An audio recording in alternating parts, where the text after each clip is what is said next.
Hi friends, welcome to Blessy బంగారం. మన యొక్క ఏపీ రాష్ట్ర వ్యాప్తంగా ఉన్నటువంటి ఎన్టీఆర్ భరోసా పెన్షన్ లబ్ధిదారులకు సంబంధించి మన యొక్క ఏపీ ప్రభుత్వం వారు అదిరిపోయి శుభవార్త తీసుకువచ్చారండి. అయితే ఆ శుభవార్త ఏంటి, దీనికి సంబంధించిన పూర్తి సమాచారం నేను మీకు తెలియజేస్తాను. మన ఛానల్ని మొదటిసారి చూస్తున్నట్లయితే ప్లీజ్ సబ్స్క్రైబ్ అవర్ ఛానల్. పక్కనే ఉన్న బెల్ ఐకాన్ని ట్యాప్ చేయండి. ఆల్ అన్ ఆప్షన్ని యాక్టివేట్ చేసుకోండి. ప్లీజ్ ఫ్రెండ్స్ లైక్ చేయండి. గవర్నమెంట్ నుంచి వచ్చే ప్రతి చిన్న అప్డేట్ ఎప్పటికప్పుడు నేను మీకు తెలియజేస్తూ ఉంటాను. ఎన్నికల హామీలో భాగంగా కూటమి ప్రభుత్వం ఎన్టీఆర్ భరోసా పెన్షన్ మొత్తాన్ని 4,000 రూపాయలకు పెంచిన సంగతి తెలిసిందే. తాజాగా పెన్షన్ విధానంలో ప్రభుత్వం మరో కీలక మార్పు తీసుకువచ్చింది. భర్త మరణం పొందిన తరువాత భార్యకు పెన్షన్ కోసం ఎదురు చూడకుండా వెంటనే పింఛన్ మంజూరు చేసే విధానాన్ని అమలులోకి తీసుకువచ్చింది.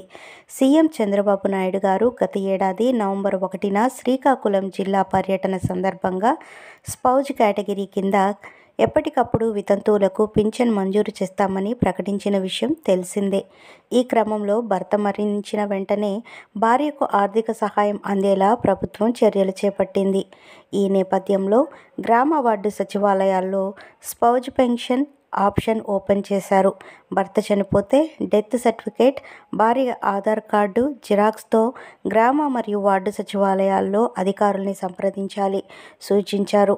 మార్చి 15వ తేదీలోపు దరఖాస్తు ఎంపీడీఓ, ఎంపీ స్థాయిలో ఆమోదం పొందినట్లు అయితే వచ్చే నెల నుంచి తెలుస్తోంది. అయితే వచ్చే నెల నుంచి మనకు స్పౌజ్ పెన్షన్ కింద 4,000 రూపాయలు మంజూరు చేస్తారు.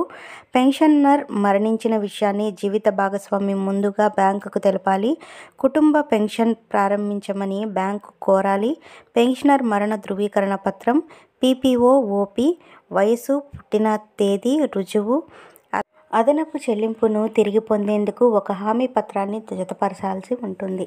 సో ఫ్రెండ్స్, చూశారు కదా, మనకు ఎవరైతే మహిళ అంటే ఎవరైతే ఒక కుటుంబంలో పెద్ద ఉంటారో ఆ పెద్ద మరణించినప్పుడు భార్య వితంతువు అవుతుంది కదండి, వాళ్ళకైతే ఎలాంటి ఆదాయము ఉండదు. సో అలాంటి వాళ్ళందరికీ మన యొక్క ఏపీ ప్రభుత్వం వారు ఒక భరోసా అయితే కల్పించడం జరిగింది. సో మనకు ఎవరైతే ఆ ఇంటి యజమాని ఉంటారో ఆయన కానీ మరణిస్తే కనుక ఆ యొక్క భార్యకు వితంతు పెన్షన్ ఇవ్వాలని చెప్పడం జరిగింది. అయితే మనకు నవంబర్ 1న శ్రీకాకుళం జిల్లాలో మనకు ఈ యొక్క ఏపీ సీఎం నారా చంద్రబాబు నాయుడు గారు పర్యటనలో అయితే ఈ యొక్క స్పౌజ్ కేటగిరీ కింద వితంతువులకు పెన్షన్ మంజూరు చేస్తామని ప్రకటించడం జరిగింది. అయితే ఇప్పుడు మనకు ఈ యొక్క నేపథ్యంలో గ్రామ మరియు వార్డు సచివాలయాల్లో ఈ యొక్క ఆప్షన్ అనేది ఎనేబుల్ చేశారు.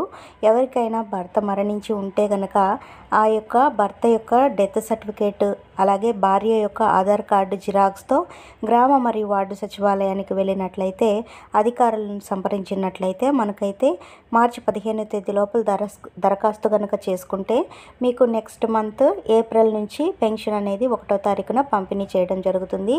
ఎవరైతే వితంతువులు ఉన్నారో ఇంతవరకు పెన్షన్కి అప్లై చేసుకోలేదో వాళ్ళందరూ కూడా మీ యొక్క పెన్షన్లకు అప్లై చేసుకోవడానికి ఏపీ ప్రభుత్వం వారు అవకాశం కల్పించారు.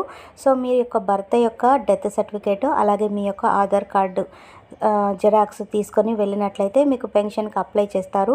సో మనకు ఈ మార్చి 15వ తారీఖు లోపలే మనం ఇది అప్లై చేసుకుంటే కనుక మనకు ఏప్రిల్ 1వ తారీఖున పెన్షన్ అయితే పంపిణీ చేయడం జరుగుతుంది. సో ఫ్రెండ్స్, చూసారు కదా, ఇదండి మనకు వచ్చినటువంటి లేటెస్ట్ అప్డేట్. మరిన్ని వివరాల కోసం, మరిన్ని అప్డేట్స్ కోసం మన బ్లెస్సీ బంగారం ఛానల్ని సబ్స్క్రైబ్ చేసుకోండి. Thank you for watching friends. Thank you.